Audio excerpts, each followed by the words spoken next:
something that I've realized lately that happens to a lot of girls like me, and by girls like me, I mean like the alternative girls, and not the ones who are extremely liked by a lot of people, the ones who don't have that cool friend group that's always posting on their stories, the one that's not always at like a party every single night, because like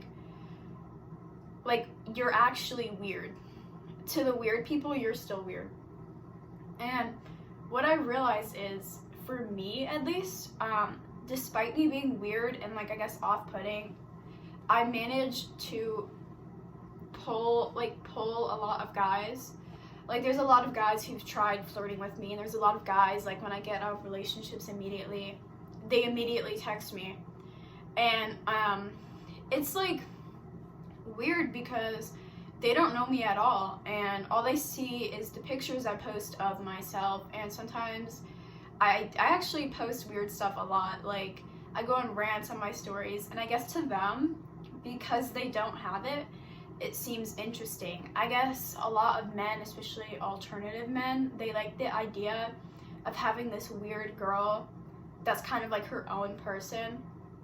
I know a lot of alternative people, the reason why we have become alternative in the first place is because we want something different. We want something that's not what everyone else has. We want to be under our own label. We want to like be our own category, I guess. So when they find a weird girl who actually has a personality, they immediately want to go for it.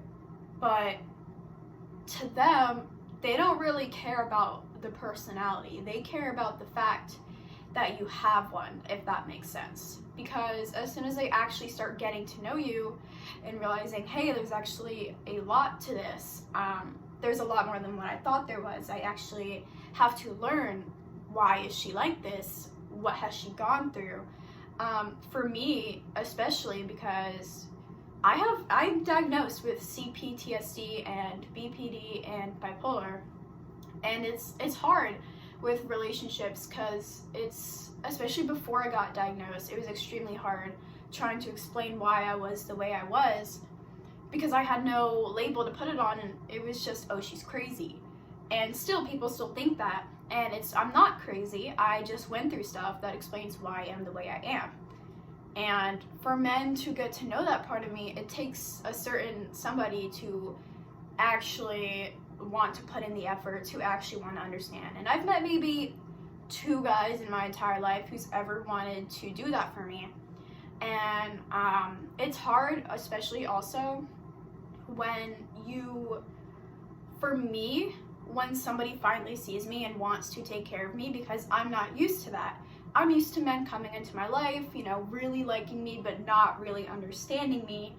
And I leave them because, I go through something in my head and I'm like, oh, I need to leave. Like, they're gonna leave me first, I need to leave, which is my own thing that I need to deal with. But also because they don't understand me, it feels like I'm trapped. So it's not all my fault, and it's not all their fault either. And they immediately move on. There's always a new girl, and it makes you wonder, was she here the whole time? Because nobody moves on that fast. And what I've started to realize is this is a very common pattern for girls like me, like the weird ones, the ones with mental issues. It's like the reason why men move on so fast from us is because we gave them a taste of something that they didn't have before. This is what I believe. This is what I've come to realize, I guess. I don't know if this relates to everyone, but this is what I think.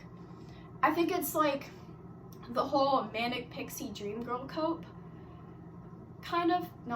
Trope. Is that the word? Am I using the right word? I don't know. And we come into their life, we introduce them to something that they didn't know before, like actual passion, actual devotion, real strong emotions, and a weird personality.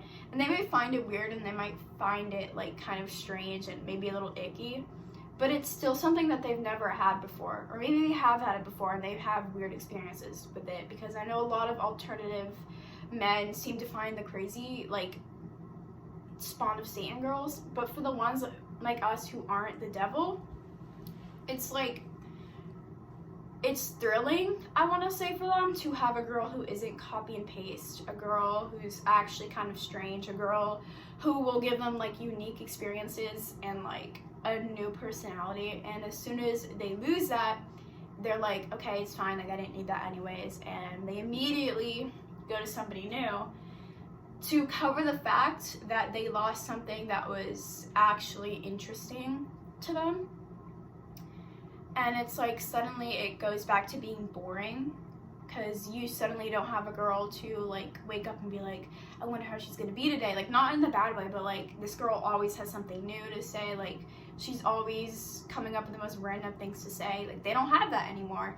And so I think what it is suddenly their life becomes quiet and they can't deal with that. So a day or two later, they're soft launching a new girl in their story. And it's not us. I really don't think it's us. I don't think it's me. I think it's them, and they can't cope with the fact that their life is now empty and quiet, and they don't like sitting in silence. And so it's kind of helped me, I guess, realizing that it's not me.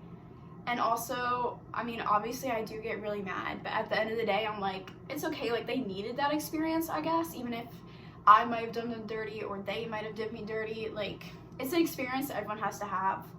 Relationships are weird. Relationships are hard. But nobody is replaceable. So when they move on fast, it's because they are feeling your absence. And that's just, yeah, that's how I think it is. So thank you for coming to my TED Talk, guys.